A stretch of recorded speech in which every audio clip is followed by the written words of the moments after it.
देता है। चैत्री नवरात्रि जिस दिन प्रारंभ होते हैं, नया संवत्सर जिस दिन प्रारंभ होता है, उस दिन नीम के पत्ते की बंदरवाल लगती है, जो नवरात्रि के 9 दिन तक दरवाजे के बाहर लगी होती है, जिससे घर में कोई नई बीमारी प्रवेश नहीं करती, वो बीमारी बाहर निकल जाती है। इसको नीम के पत्ते की बंदरवाल। आम के पल्लव, आम के पत्ते, पीपल के पत्ते और नीम के पत्ते, इन तीनों की बंदरवाल। ये बंदरवाल दशहरे के दिन लगती है।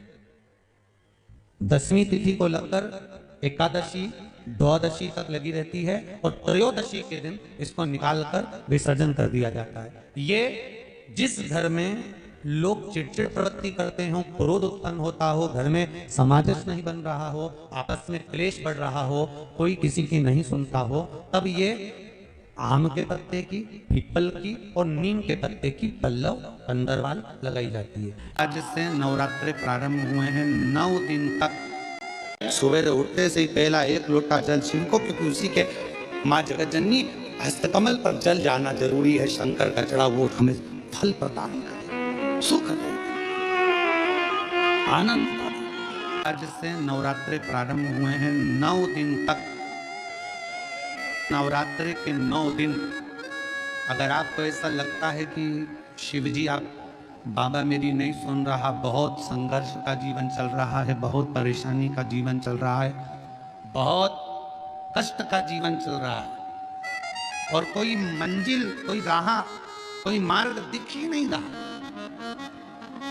तुम्हारा कैसा भी दुख है, जो आज गुप्त नवरात्रि प्रारंभ हुए हैं, आज से 9 दिन तक का एक नियम ले लो में कि मुझे शिवजी के मंदिर में अशोक सुंदरी वाली जगह पर एक बेलपत्र माँ हेमवती माता के नाम से, कौन सी माता?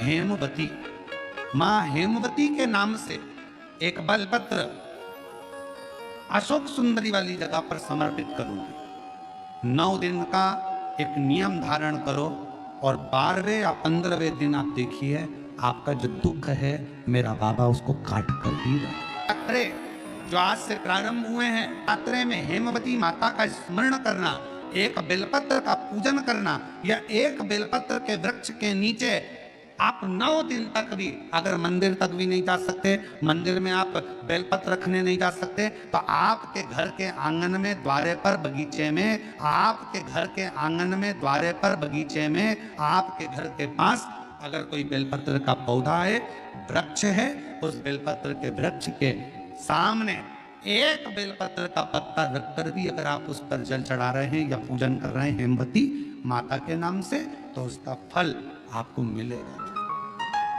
और मान लो बेलपत्र का वृक्ष भी नहीं है, हम मंदिर भी नहीं जा सकते, हम कहीं नहीं जा सकते, घर से बाहर कैसे निकलें, पानी तेज है, जलवृष्टि हो रही है, बहुत सा पानी है, तो क्या करें?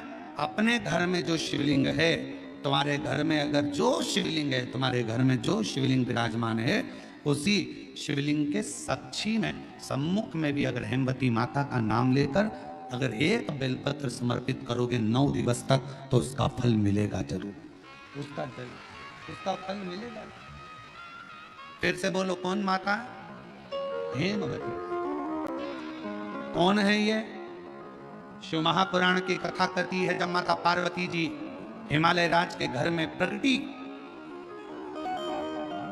और हिमालयों की कंदरा में बैठकर मां पार्वती जी तपसाधना में लीन हुई, जितनी परीक्षा भगवान शंकर ले सकते थे, शिव जी ने सारी परीक्षा ली। ब्रह्मदेव परीक्षा लेने आए, भगवान नारायण परीक्षा लेने आए, इंद्रदेव आए, सप्तऋषि आए, सारे साधु संतों को परीक्षा लेने भेजा, पर मां उन परीक्षाओं में पास होती चली गई। तब भगवान शंकर ने दर्शन देकर कहा, पार्वती आज से तुम्हारा नाम हेमवती रहेगा। सुनो पार्वती, तुम्हारे इस नाम की आराधना जो तुम्हारे गुप्त स्वरूप में करेगा, उसको मनवांचित फल की प्राप्ति हो जाएगी। और वो फल, आज कथा अगर प्रारंभ हुई है और आप लोगों को मौका मिला है, तो इस कथा का स्मरण अपने जीवन में जरूर करें। और आप सबको मालूम होगा 4 नवरात्रे होते हैं। उन 4 नवरात्रे में 2 नवरात्रे गुप्त माने गए। नवरात्र आता है जो आज से प्रारंभ हुआ है, कहते हैं अगर कोई स्थिर होकर एकांत में बैठकर भगवान शंकर के नाम का मात्र संबोधन श्रवण कर लेता है, सुन ले, गुनगुना ले, शिव को याद कर ले, तो कहते हैं शिव और शक्ति की दोनों की कृपा उसके ऊपर बनी ही रहती है। नवरात्रि में 9 दिन में से कोई एक दिन ऐसा ले लो जिस दिन कन्याओं का भोजन कराओ, साथ में उनको लाल चुनरी ओढ़ाओ या कोई लाल वस्त्र, लाल पूजन की सामग्री उनको दो। अमृत के बूंद से प्रकट हुआ है पान का पत्ता। 33 कोटि देवताओं के पूजन में, पाठ में, अर्चना में ये अमृत का पत्ता काम आएगा। जिस जल के पात्र में यह पत्ता रखा रहेगा वो जल क्षीर सागर के अमृत तुल्य हो जाएगा। क्षीर सागर के अमृत तुल्य। घर में लड़ाई चल रही है, क्रोध हो रहा है, विवाद हो रहा है, आपस में परिवार टूट रहा है, विवाद हो रहा है, पति पत्नी में झगड़ा हो रहा है, अदालत तक बात पहुंच गई, तलाक तक बात पहुंच गई, तो भी अगर एक श्रीफल को लेकर घर में घुमाकर उस पे लच्छा लपेटकर तुमरुका जी का नाम लेकर जिस पति पत्नी में झगड़ा और उसके नाम का मोली लच्छा, लच्छा जानते हो मोली जो हाथ में बांधते हैं, नाड़ा, उसको लपेट कर अगर शंकर जी के मंदिर में ले जाकर उसको समर्पित कर दिया जाए तुमरुका जी के नाम से, तो पति और पत्नी में बैर होना समाप्त हो जाता है, दोनों में प्रेम बढ़ जाता है। तलाक की भी बात चल रही हो तो दोनों में प्रेम हो जाता है। तलाक नवरात्रि चाहे चैत्र के आए, नवरात्रि चाहे सर्दियाँ आए, चाहे गुप्त दो नवरात्रि आए, उसमें शंकर भगवान की जितनी जितनी आराधना करोगे उतनी उतनी जगत जननी जगदम्बा दुर्गा प्रसन्न होती चली जाती है और वर देती चली जाती है। उतनी आम के पल्लव की महत्वता को जरा जानिएगा, बहुत बहुत ध्यान दीजिएगा। आम के पत्ते देखें आप लोगों ने? अरे बोलो जम के तो बोलो, देखें। उसका प्रयोग कभी आप लोगों ने करा? आम के पत्ते का कभी प्रयोग कर देखिएगा। अभी तो नवरात्रि चल रही है, नवरात्रि में जब 5वां दिन नवरात्रि का रहे, चैत्री नवरात्रि का 5वां दिन रहे, और मान लो कि आपके घर में किसी बच्चे की, लड़के की या लड़की का या मंगल विवाह नहीं हो रहा हो या शादी नहीं हो रही हो, या उस लड़के लड़की के लिए बहुत प्रयास कर लिया आपने, उसकी शादी हो ही नहीं रही, अथक प्रयास आपने कर लिया और उसका मंगल विवाह नहीं हो रहा, तो ये देवी भागवत में स्पष्ट कहा गया है, देवी भागवत में वर्णन किया गया है, देवी भागवत में वर्णित किया गया, और देवी भागवत में कहा गया कि आम का जो पत्ते होते हैं, आम का जो पत्ता होता है, आम का जो पल्लव होता है, उस आम के पत्ते पर हल्दी और सिंदूर, इन दोनों से स्वस्तिक का निर्माण किया जाए। देवी भागवत का संवाद है, बहुत ध्यान देना महाराज। जिन कन्याओं का विवाह ना हो पंचमी के दिन, नवरात्रि की कोई सी भी पंचमी, मतलब जो पंचमी तिथि पड़ेगी, कोई भी नवरात्र हो, चाहे वो 4 नवरात्र में से, चाहे वो पौष का हो, अश्विन का हो, चैत्र का हो, आषाढ़ का हो, किसी भी नवरात्रि में आप कर सकते हैं। एक पान के पत्ते पर, एक ही पत्ते पर जो 2 स्वस्तिक बनेंगे, एक हल्दी का बनेगा, एक सिंदूर का बनेगा। बस अंतर इतना है, जो हल्दी का स्वस्तिक है उस पर कंकु के चावल अर्थात रौली के चावल, रोली कुंकू के चावल रखना है, और जो सिंदूर का है उस पे हल्दी के चावल रखना। इतना रखकर जिस लड़का लड़की का विवाह नहीं होता उसकी हथेली पर रखकर उसका नाम और गोत्र बोलकर महाराज उसको ले जाकर नीम के पेड़ के नीचे उसको रख दिया जाता है।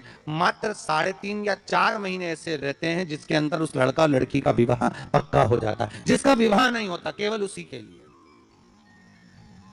जिसका मंगल विवाह ना हो रहा, आम के पल्लव में शिव का वर प्रदान है, आम के पल्लव में शंकर का आशीर्वाद है। किसका वर है ये? शंकर।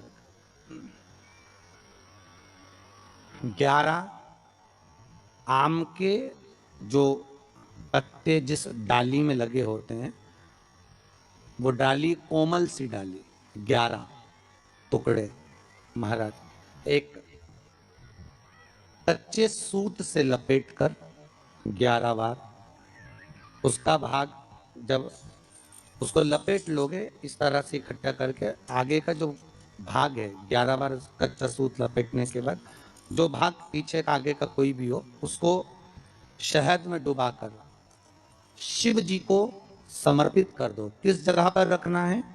अशोक सुंदरी वाली जगह। अशोक सुंदरी की जगह जानते हो आप लोग, पहले भी आपको बताया है, आज फिर आपको वर्णन कर दें।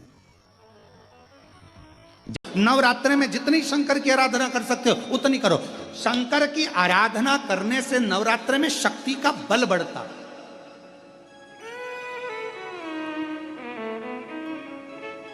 शक्ति का बल। क्यों गुरुजी नवरात्र में शंकर जी की आराधना क्यों करना चाहिए? हमने कहा अगर माता रानी से जो मांगना है तुम्हें, अगर तुमने नवरात्रे में शिव जी की आराधना करिए, शंकर की कथा सुनिए, शंकर की आराधना करिए, शिव स्तुति करिए, शंकर को एक लोटा जल चढ़ाया, मां आद्य शक्ति तुम्हारे पर कृपा करेगी। क्यों? क्योंकि जिस स्थान पर शिवलिंग रखा होता है और जो हस्त कमल है वो मां पार्वती जगत जननी दुर्गा भवानी है। जब हम जल चढ़ाते हैं मां आद्य शक्ति अम्बा जगदम्बा 64 योगिनियों पर वो जल चढ़ जाता है और जगत जननी नवरात्र में प्रसन्न हो जाती है। वो जल की इतनी महत्वता है। आद्य शक्ति को प्रसन्न करना है, नवरात्र में शिव जी को जल चढ़ा।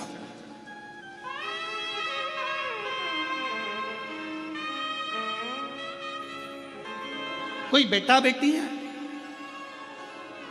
कोई एग्जाम दे रहे हैं, कंपटीशन एग्जाम में बैठ रहे हैं, सर्विस के लिए जा रहे हैं, नौकरी के लिए जा रहे हैं, नौकरी नहीं लग रही है, हम कहेंगे लाल पुष्प की पत्तियों को प्रत्येक किसी भी नवरात्रि के अंदर, नवरात्रि के अंतर्गत 9 दिन का तुम नियम बना लो। जैसे कई माताओं का नियम रहता है, मेरा व्रत है, मैं दूध पर 1 गिलास दूध पर व्रत करूंगी, मैं नंगे पैर चलूंगी, मैं ये व्रत करूंगी, मैं वो व्रत करूंगी। मैं बेटा बेटियों से कहूंगा, नवयुवक बच्चों से कहूंगा, अगर आप कंपटीशन एग्जाम में बैठ रहे हो, अपनी पूरी मेहनत करो, पूरा परिश्रम करो, रात दिन एक करो और लगे रहो।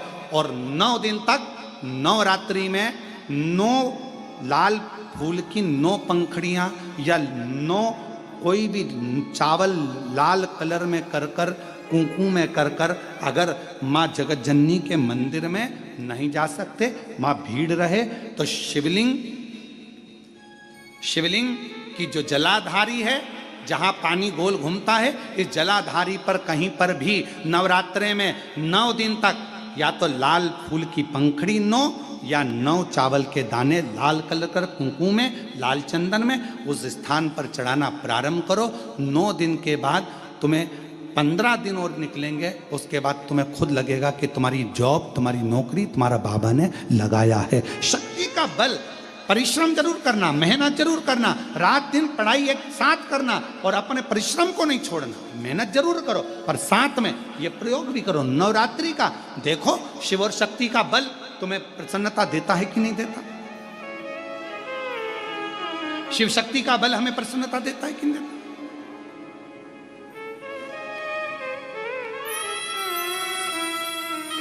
अब कई लोग ऐसे होते हैं, हम नवरात्रि आई है, माता रानी को भज रहे हैं, जगत जननी दुर्गा भवानी को भज रहे हैं, पर शिव जी के मंदिर तक नहीं जा रहे, समय नहीं मिल रहा मंदिर जाने का, क्योंकि माता जी के मंदिर जाते हैं, माता जी को प्रणाम। अरे उस शंकर को पहले भजो, सवेरे उठते से ही पहला 1 लोटा जल शिव को, क्योंकि उसी के माँ जगत जननी हस्तकमल पर जल जाना जरूरी है। शंकर का चढ़ा वो हमें फल प्रदान करे, सुख दे, आनंद का दे। और महादेव नमन चरणों में स्वीकार कीजिए, सबका किया है मेरा भी उद्धार कीजिए, उद्धार कीजिए। हे त्रिपुंडधारी, हे त्रिशूलधारी, है त्रिपुंडधारी, हे त्रिशूलधारी। अब भजो